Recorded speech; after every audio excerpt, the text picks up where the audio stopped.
Today we're diving into something that almost everyone has experienced: overthinking. You know that cycle where a tiny moment turns into a full-blown mental movie? One text left unseen, one short okay from a friend. And suddenly you're writing entire novels in your head about what went wrong. Let's start with this. Overthinking isn't always negative. Sometimes it's our brain's way of protecting us, of analyzing situations so we don't repeat mistakes. But here's the catch. When it becomes our default mode, it stops protecting us and starts exhausting us. Think about it. You're lying in bed, trying to sleep, and your brain whispers, "Remember that awkward thing you said 3 years ago?" And you're like, "Why now?" Or maybe you're about to send a simple email. Normally, 5 minutes and done.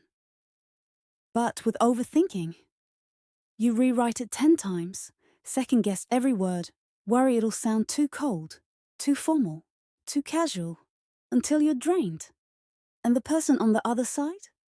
They probably read it once, skim actually, and move on. The funny part? Overthinking makes us live situations twice. Once in reality, and once in our heads. Sometimes even worse in our heads. It's like paying rent for a house you don't live in. Now, let's talk relationships. Overthinking is like poison there. You send a friend a message, they reply late with just "sure." And suddenly, you're spiraling. Did I upset them? Are they angry? Did I say something wrong last week? Most likely, they were just busy. But our brain loves to fill silence with stories, so why do we overthink? Part of it is fear. Fear of failure, fear of rejection, fear of not being enough. Our brain wants control. It wants certainty. And when life doesn't give us clear answers, the brain tries to invent them. The problem? Those invented answers are usually worst-case scenarios. So, what can we do about it? First, awareness. Catch yourself in the act. Literally say, "Okay, I'm overthinking right now." It sounds simple, but naming it gives you space between you and the thought. Second, try writing. When thoughts spin around in your head, they feel endless, but on paper, they look smaller, less scary. Third, grounding. Take a deep breath. Pay attention to your surroundings, the sound in the room, the texture of what you're holding, even the feeling of your feet on the floor. These small actions pull you back into the present. And here's a tip I personally like. Set a worry timer. Give yourself 10 minutes in the day to overthink as much as you want.